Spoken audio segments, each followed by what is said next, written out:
What's up, guys? Welcome to the Creative Christian Podcast. I'm your host, Bailey Wishart, and on the show today, all the way from Maine, we've got Nate DeLeon. I've had the pleasure of knowing Nate for the past couple years, where he's been in the alt-rock scene, the indie and worship music scene, producing tracks both as a solo artist with his solo project called Of the Lion, as well as with his band Chasing the Light, which just dropped a new single called New Sound. You got to go check that out if you haven't. It's phenomenal. Coincidentally, that track also dropped the same day as the first episode of the Creative Christian Podcast. So it only made sense to bring Nate on for episode 2. So Nate, super, super glad to have you here today. Thanks, Bailey. I'm super stoked to be with you. It's an honor. Yeah, no, I'm honored. I'm honored that you're here. I'm excited. So first things first, obviously love kind of getting into the nitty gritty about what God's kind of done in the lives of all of our guests. And so would love to dive into your story a bit. So just share a little bit, like 5-minute version. How did you find faith? How did you get started in the creative arts? And then what was the point where those two things really started to come together in your life? Yeah, so I suppose I've always been kind of intertwined with faith, and um, my father's actually a pastor of a church, and so I grew up in the pews of the church, kind of rolling around under the pews, so to speak. That's awesome. But I would say, obviously, as a human being, you're not just born into faith per se. You have to definitely find it on your own. Um, And my parents were definitely a huge influence on me, not only in the things that they would teach me with what they said, but also just how they lived their life. I was able to like see what it truly meant to be a Christian. And so I remember very early on just being super impressed and impressed upon by the way that they acted. Um, and at the same time, being very like almost subconsciously inspired by my mother, especially because she was always playing piano and singing at our house.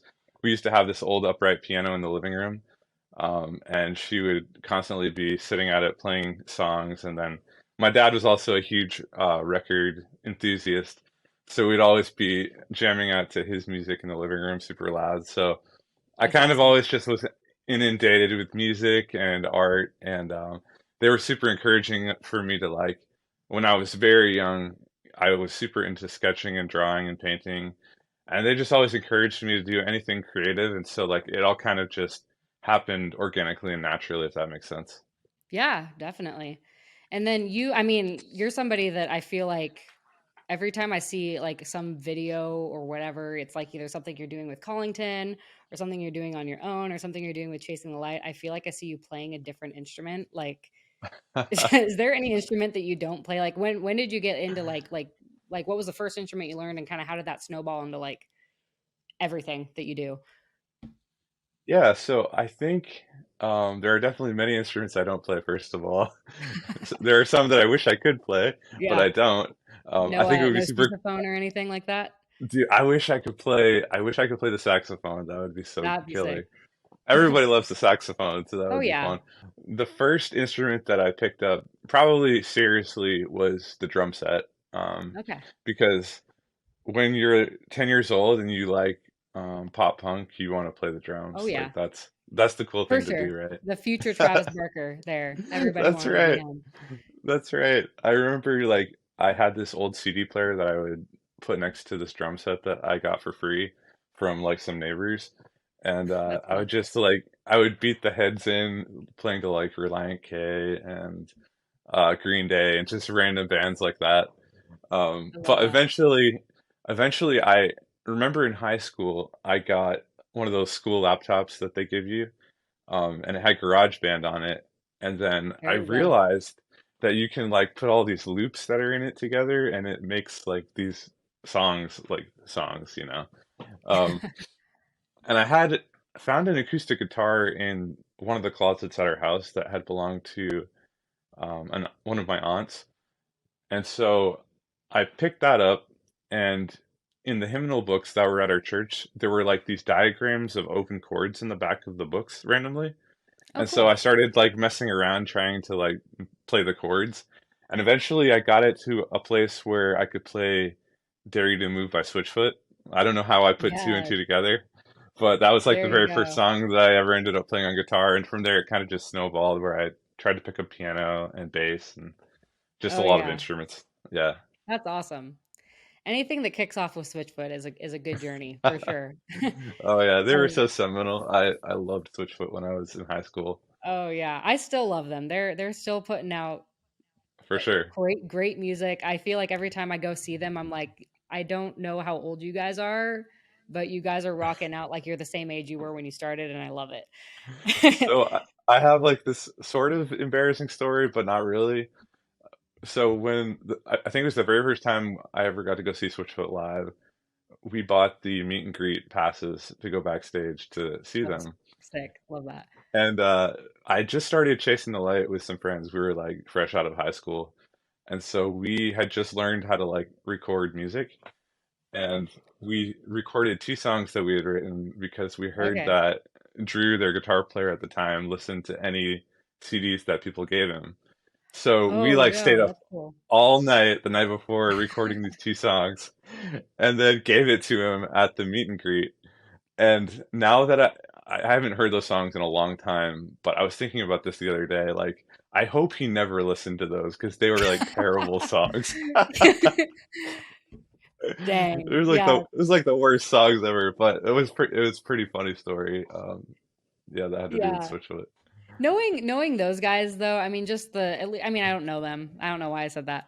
Knowing the knowing the way they portray themselves, I guess I feel like they would just be stoked even knowing that they're guys trying to make music. Like Yeah, whether for it's good sure. or not.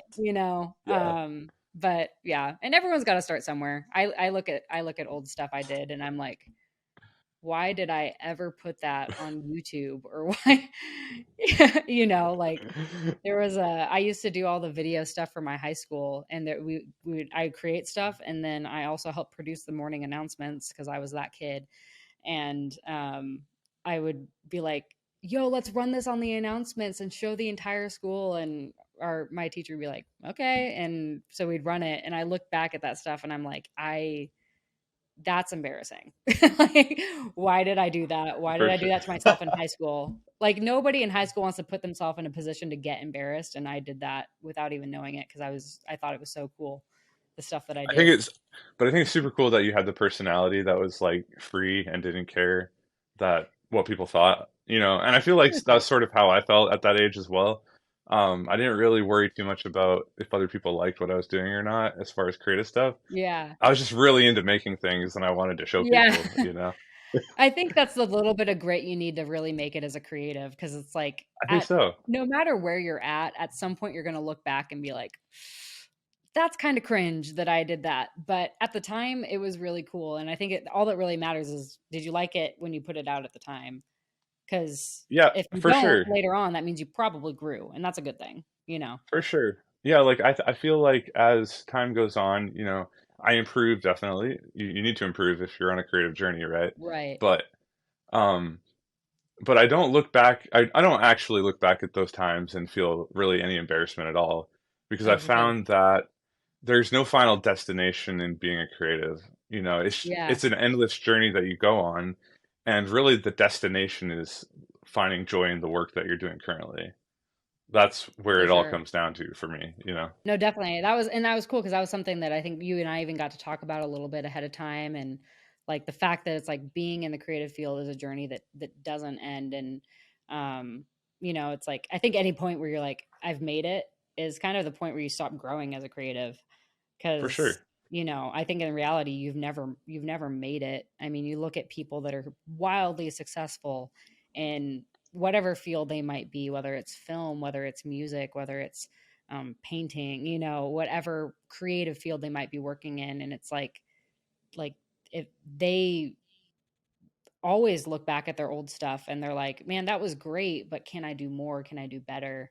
And I think specifically even thinking like when you add the gospel into the mix, it's like that's even more because it's like again, even on a spiritual level, we've never necessarily made it. The more I find out about God and the more I get to know God, the more I realize there's so much that I don't know, and I feel like Right. it's the same with my art. So I don't know, expand a little bit on maybe even that. as far as like kind of the journey, and maybe even what the Lord has kind of done to really like help you appreciate that journey even a little bit more. Yeah, well, I think a lot of it comes down to a comparison, especially if you're a creative. It can be easy to compare yourself to other people and where they are in their creative journey. But you have to realize that I feel like comparison is okay to a certain extent. Like it's okay to check in to see where you are, in comparison to other people, because you kind of have to have some kind of gauge with your skill set. Right. But you can't get obsessed with it to the point to where it starts to bring you down, Mm, because at the end of the day, the only comparison that really matters is how you were versus how you are versus who you used to be, you that's know. good. And I remember specifically when I was in college, I went to school for music. Um, I don't even remember the name of the degree because I dropped out after a year. It was something to do with like Love it. piano performance.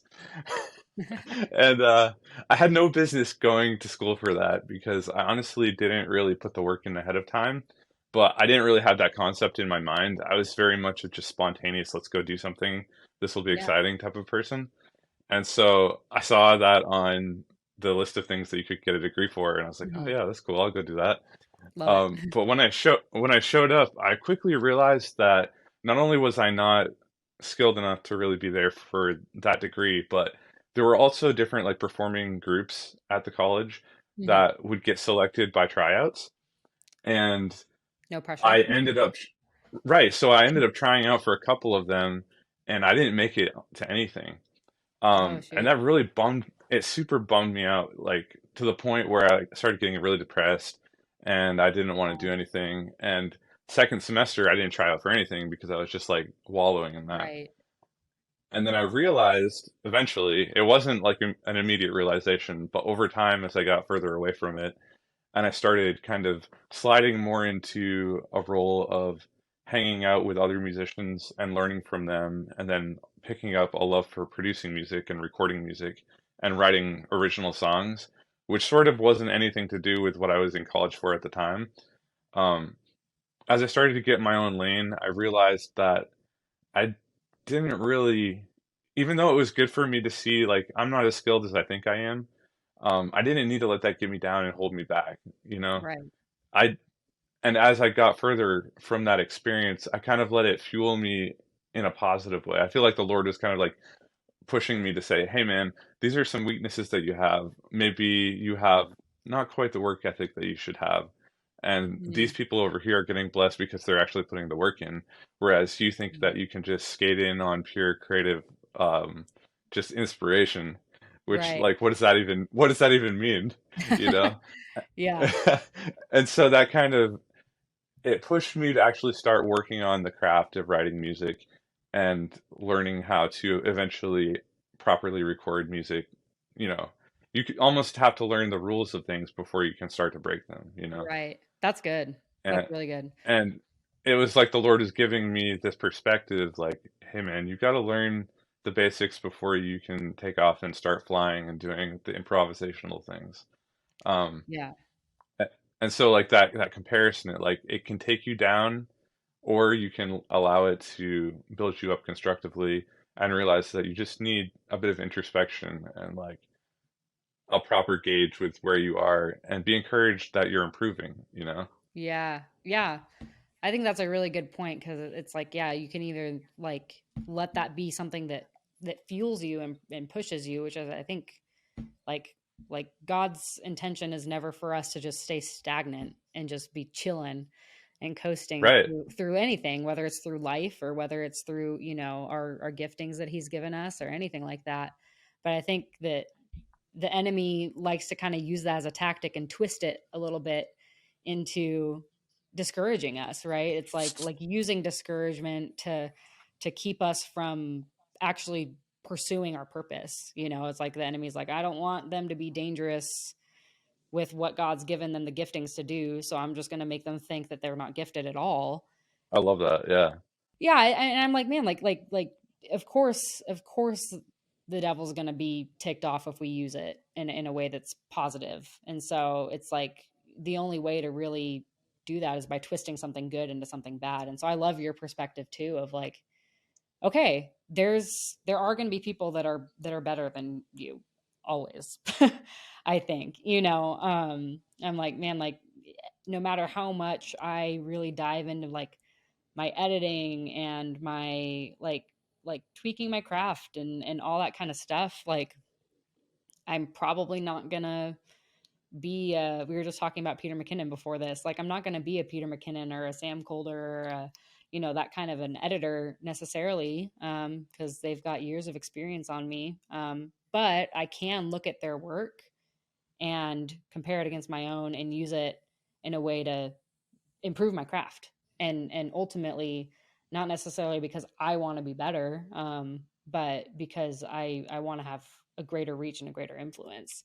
So I think that that's, yeah, what you're saying about it I think is really good. And using it, I guess, how else are like some ways that you've battled discouragement in your creativity? I love what you're saying about the comparison piece, but maybe even like on a practical or spiritual front, kind of where are some things when you hear discouragement kind of coming up, what are kind of some steps that you take to really flip that and not let the enemy kind of have his way with it? Yeah, I think first of all, it's like the point you were making about the enemy flipping things around and trying to use it as discouragement. That's such a cool point because I feel like the Lord definitely has a great purpose for people with creative skills. Like, obviously, He's given you these things for a reason.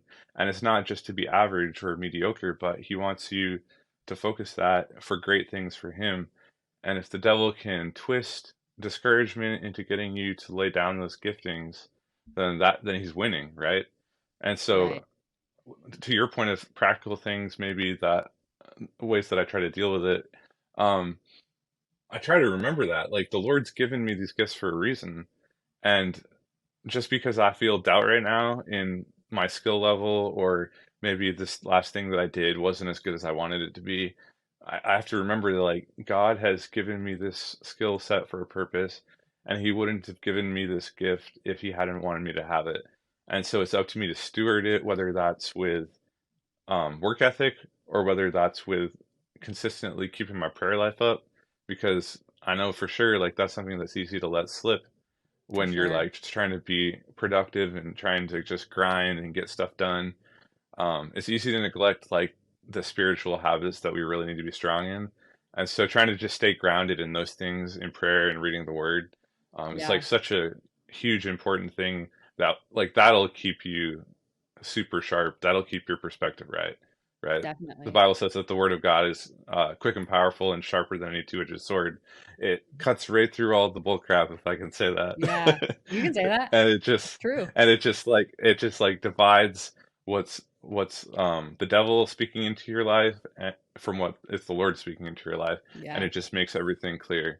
So I feel like that's definitely like my biggest spiritual weapon is just like to stay rooted and grounded in those things. And then also just to like surround yourself with people that love you, not for what you can do for them or like how good you are at anything, but that just simply love you as either a brother or sister in Christ or just like a family member or whatever. Yeah. Like someone that's your dude or your homegirl or like your friend.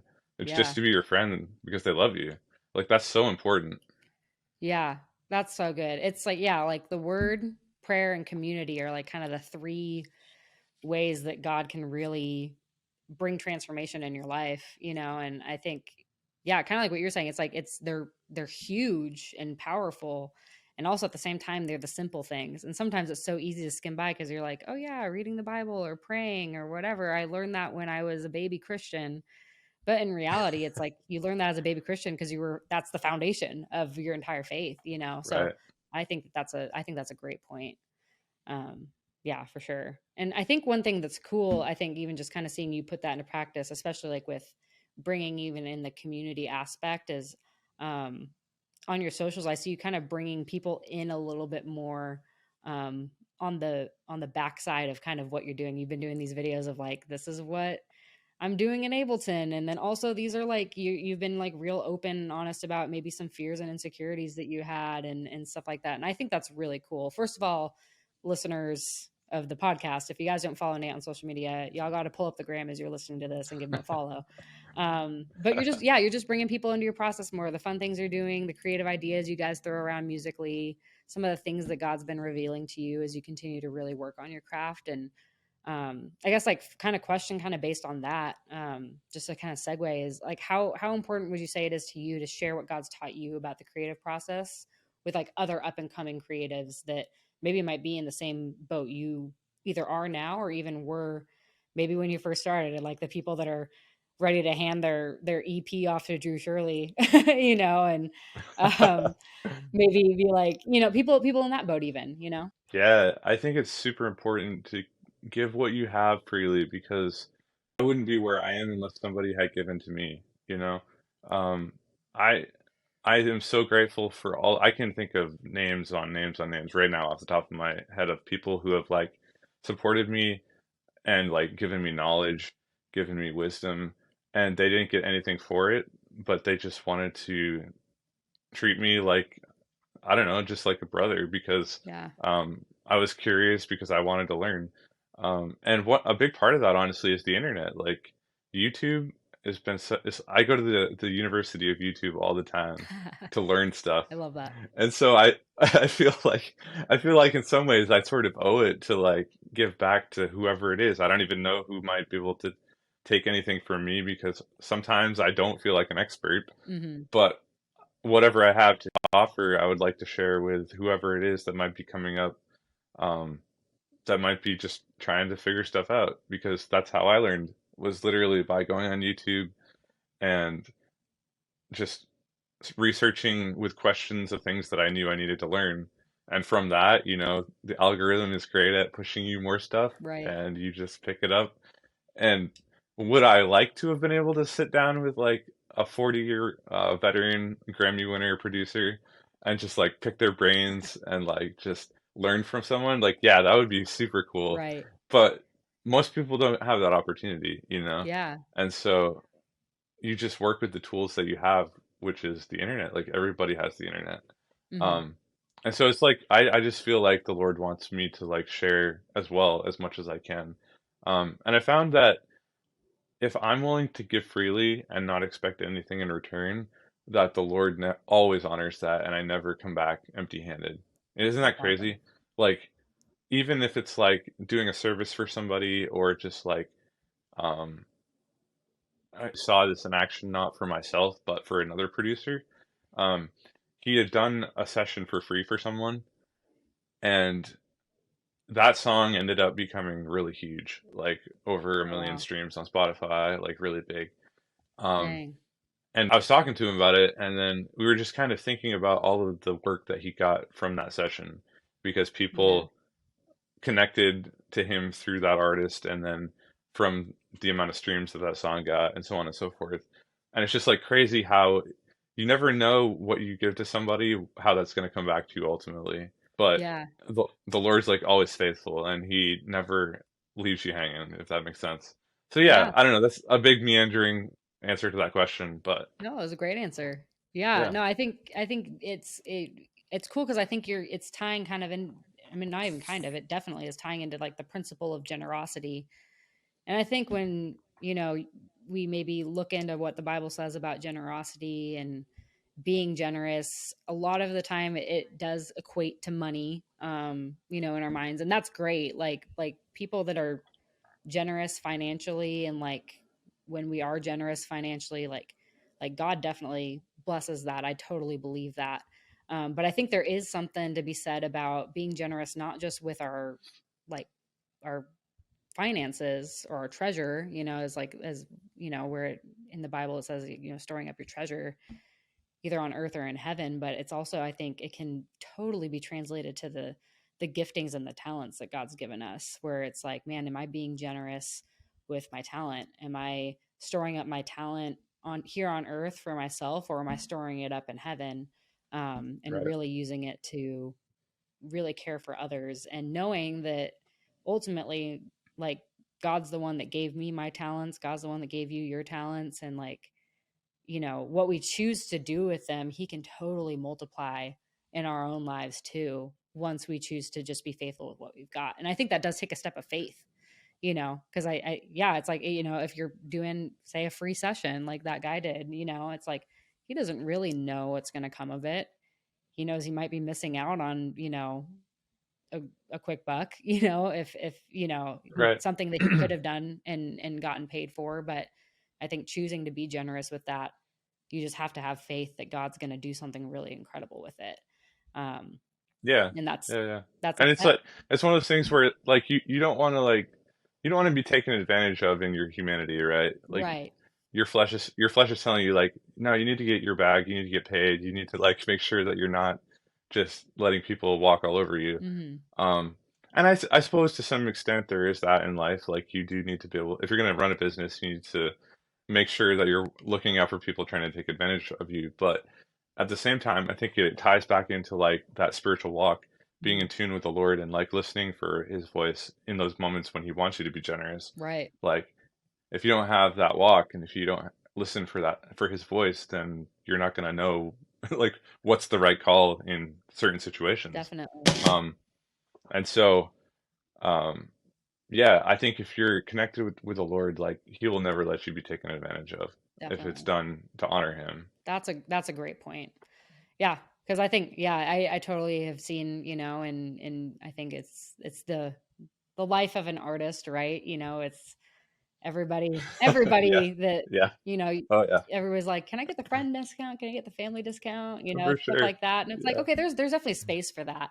But I think also knowing, okay, like, is what's the value of what I can offer? Because that's also the value of what I'm giving away, right? It's like if I am choosing to be generous Right. with it, you got to know kind of, okay, what level of generosity am I even if I don't have a value to like say, okay, like this is how much a wedding video is worth when I do it. Is it actually a gift to someone if I do it for free, or am I just a terrible wedding video editor and so I'm going to give them something crappy for free? Like I think knowing the Right. value of what you can provide so how to really quantify, or not necessarily quantify, but how to really No, measure I'm like totally your on board with this. generosity. Yeah, You're 100% on with this. Yeah, for sure. Because like if something that is free all the time is given away, then it's not valuable, right? It's just it's worth like for free. exactly. But if something that costs $1 million gets given away, all of a sudden people are going to take notice, you Right. know? So I think it's cool to like have that mindset. Like, yeah, I am doing this for free in times when you do it, but this is out of a place of real generosity, not just because I'm worthless. And it also ties Right. back into that sense of self-worth, you know? Yeah, Like you know what you're worth, and so that informs your decisions. definitely. Yeah, I love that. That's awesome. Definitely. And I think it's cool because like that worth and value again doesn't necessarily have to come from what you do. Like your worth and value isn't centered on you. It's centered on the gifting that God's given you and the work Right. that he's called you to put in to make sure that it's actually like appreciated and value. It's like you even think of like the parable of the talents, and I know in that in that scenario, a talent was a form of money, but I think you can even think about it in a genuine sense of actual talent that's been given to you. It's like God, Jesus said, like it's not good just to bury it and not let it appreciate and value. He actually was like, no, like go and invest it and take risk with it and let it grow in value so that when I come back, you're not looking at, you know, 5 talents, you're looking at 10, And so, um, I think that even kind of can play into it as well. It's like, it's not a bad thing to assign value to what you can do because the goal is for you to be able to increase that value and not for yourself, but for ultimately for the Lord because he's the one that gave you that. So I think Right. Right. that's cool. And I learned a long time ago from an old booking agent that used to help us out when we were just starting out. Um, like you have to understand that there are operational costs Mhm. to things, right?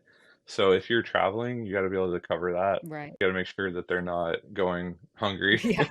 This was literally a conversation we had with somebody that was trying to book us for free, and we were gonna have to drive like I can't remember the distance, but it was pretty far, Yeah. and the comment was made, well, it's a ministry, so that's why we can't pay you. And our Yeah. booking agent goes, "Well, you realize that we have a ministry too, and if we don't get paid, then people can't eat."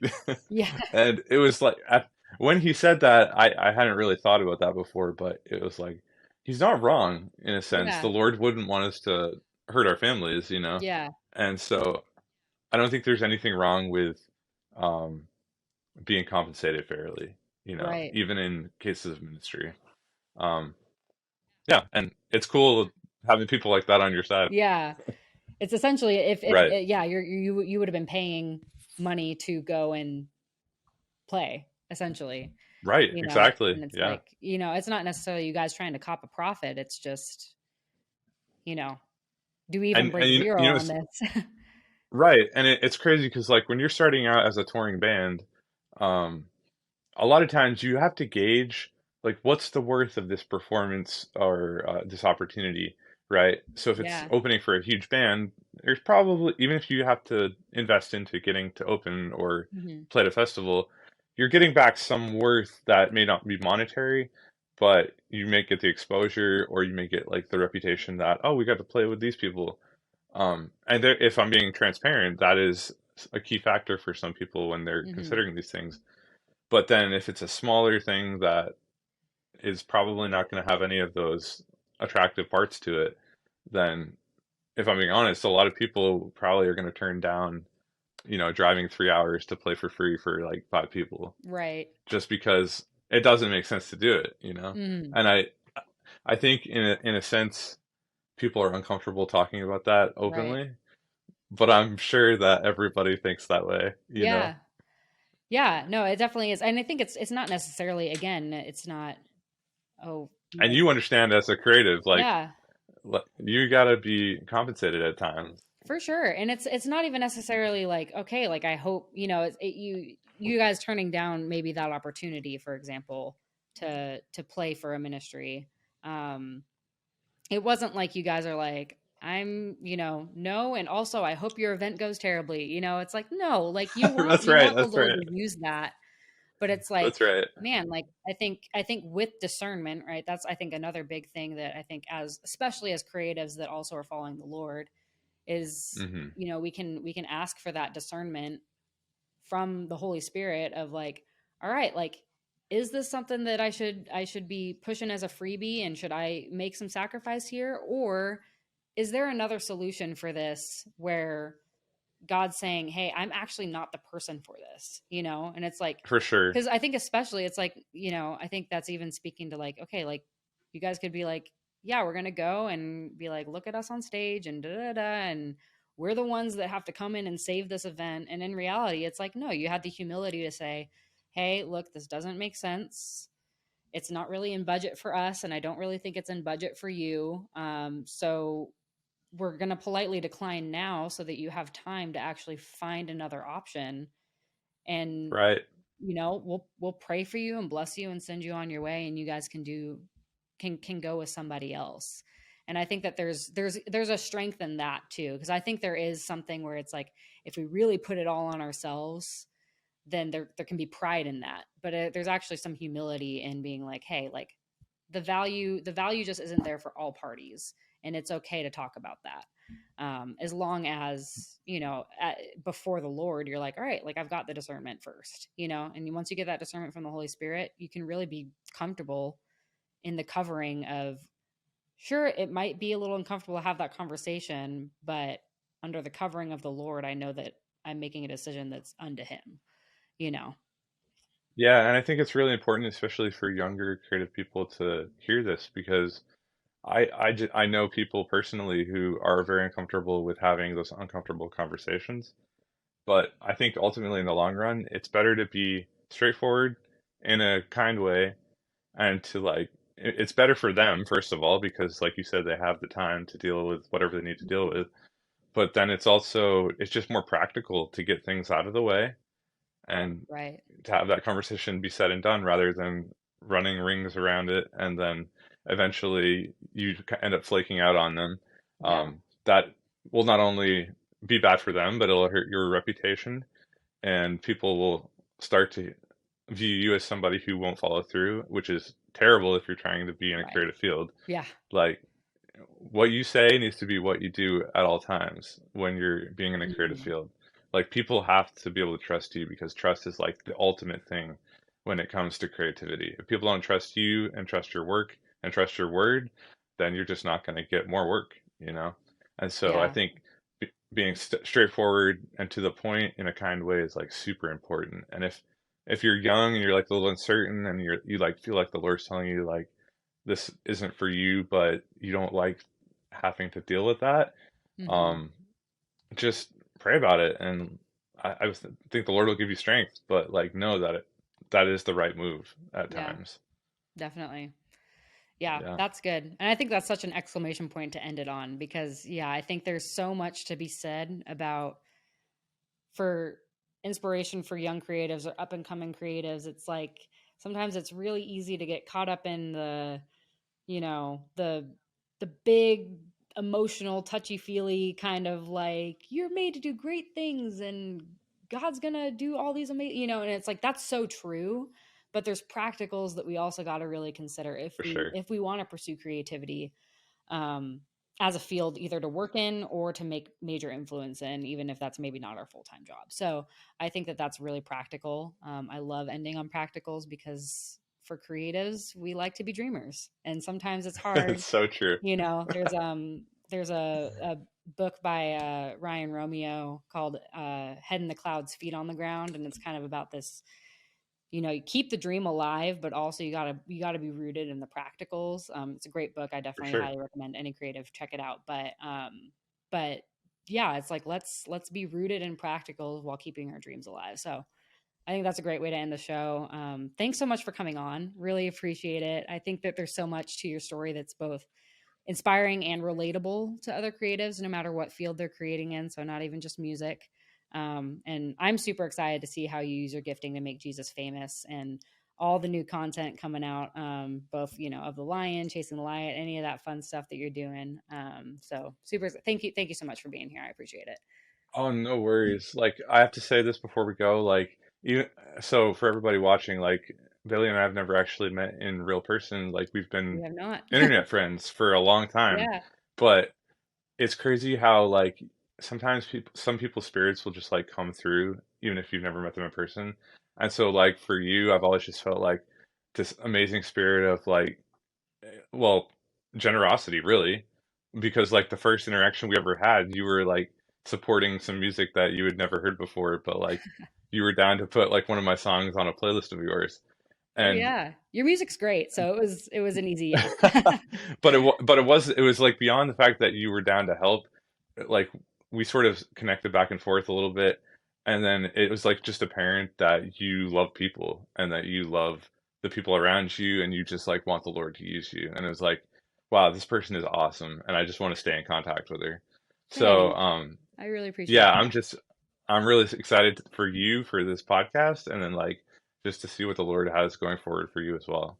Definitely. Thanks for saying that. That was really kind, and I appreciate it. And Yeah, definitely definitely. excited for all that's coming on the podcast. I don't know who our next guest is going to be yet, but I know they're going to be killer. So I'm excited. Thanks to everybody who's listening. Thanks again to Nate for hopping on, and we'll catch you next time. Thanks so much for listening to this episode of the Creative Christian Podcast. If you like the content, please be sure to give this video a like and subscribe to this channel so you don't ever miss another episode of the Creative Christian Podcast. And feel free to follow the links to check out some of the awesome content getting put out by the featured creators from this episode. Can't wait to see you guys next time.